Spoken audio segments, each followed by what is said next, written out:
Hello. Uh, Today, let us look at a few more mistakes that people make during speech. I mean, a few more ways that people speak without knowing that they are wrong. Okay, the first one is the use of the word did. The use of the word did. Did is a verb. Actually, it is under the auxiliary verbs.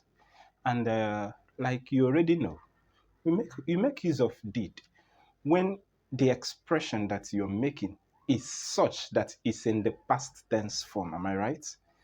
But the confusion that people normally face when they make use of this did is after that word did, the next verb to follow, what should it appear like? That is, after you've used did, of course, you've known already that the expression you're about to make is in the past tense form. Now, if you've used did, what should the next verb appear like? And you hear people say things like, I did not went, I did not wrote, or I did not walked there, I did not told you, and others. Have you observed that? Or have you been making such mistakes? Has it been confusing you? Now, whenever you make use of the word did, the next verb to come should appear in the normal form. When I mention the normal form here, I mean the next verb to come in should appear in the simple present tense form. That is, it should appear under this category here. It does not mean that that sentence no longer points to past tense form. No, it is still in the past tense form. For the fact that did is there, did has made it a past tense. Once you've made use of did, the next verb to follow should take its normal shape. So instead of saying I did not wrote, what you have there, I did not write. It is still in the past tense form. Instead of saying I did not went, what you should have there is I did not go. I did not walk. I did not call. And others. Whenever you make use of the word did, the next verb should appear in the present tense form, in the normal form. That sentence is still in the past tense form because of the did there. Okay, that is one. The second one, when you've made use of have or has or had, what is the next verb to follow? What shape should it take? That is, once you've made use of have or has or had, already the expression that you are making is in the perfect tense form. It is either that this expression you're making is in the simple present, in this present perfect tense form, that is where you've made use of have or has, or that it is in the past perfect tense form, that is where you make use of had. Now the question is, when you have made use of have or has or had, the next verb, what should it appear like? You hear people make sentences like, I have walk, or I have came. What you see here are the forms that verbs appear in. Once you have made use of have or has or had, the next verb to follow should take one from here. It should come from this category. You have something like, I have not gone. He has come. I have told you. Take note, that told, if you take a look at the verb forms under here, told would appear here. If tell had been here, told will appear here, told will appear here. But the both of them are not the same. The category that you see here are the ones under the simple past. Are you there? Under the simple past. Why this one are under the perfect tenses? The perfect forms of tenses. Those are what you have under this category. So whenever you make use of have or has or had, it is expected of you to know the perfect tense form of that verb that you want to use. That is what should be there.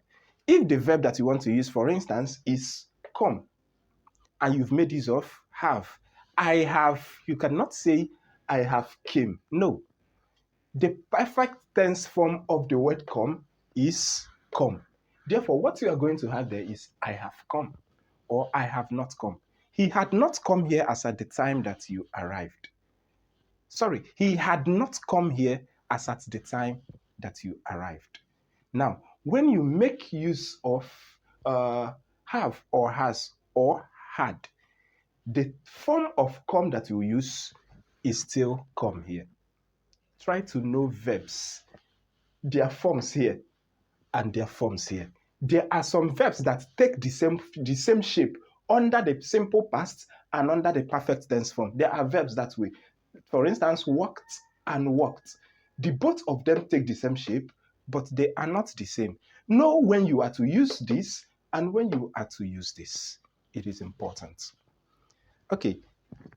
Another one is these common mistakes that people make when they make use of the word am and is. You hear somebody say something like, I'm coming. I'm not the one. I'm telling you. Now, when you make use of am, where then is the subject? People have so rampantly used it that it seems to some others as if it is correct, but it is incomplete. You cannot have a sentence like, I'm coming. Where is the I? It is I am coming. Correct that. It is wrong to just begin a sentence from am. No, it is not supposed. Just like you hear people say things like, it's not me, or is raining, or is coming. Those sentences, those expressions are wrong. You cannot begin a sentence with is. Where is the it? Where is the subject? Is it he is coming or it is coming or she is coming? Which one? You cannot begin a sentence with is. You can't tell somebody, stop doing this. It's not right. No. Stop doing this. It is not right. Make it complete. We make use of these expressions. We drop these expressions and we think that they are correct, but they are not. Okay. Now, another one is the use of the word however. So many people think that however is just a word that is used to beautify speech. No, it has a meaning. Now, you hear somebody tell you that I came here, however, you told me that. Do you know that once you make use of however, the next sentence, the next expression to come after that should contradict the one that you dropped, that you said you used before, or the one you said. If in the course of your speech, you mention however, the person listening to you is expecting you to say something opposite or something contradicting what you said before, or something that is something that is opposing what you said before. For instance, I came here yesterday, however, we did not talk. These two sentences are contradictory. I came, it is positive. The other one is negative. You called me, however, I did not understand what you said. Now, whenever you make use of however, the next thing should be opposite of what you've said before. This man is he's harsh, he's mean. However, there was a time that he helped us so much.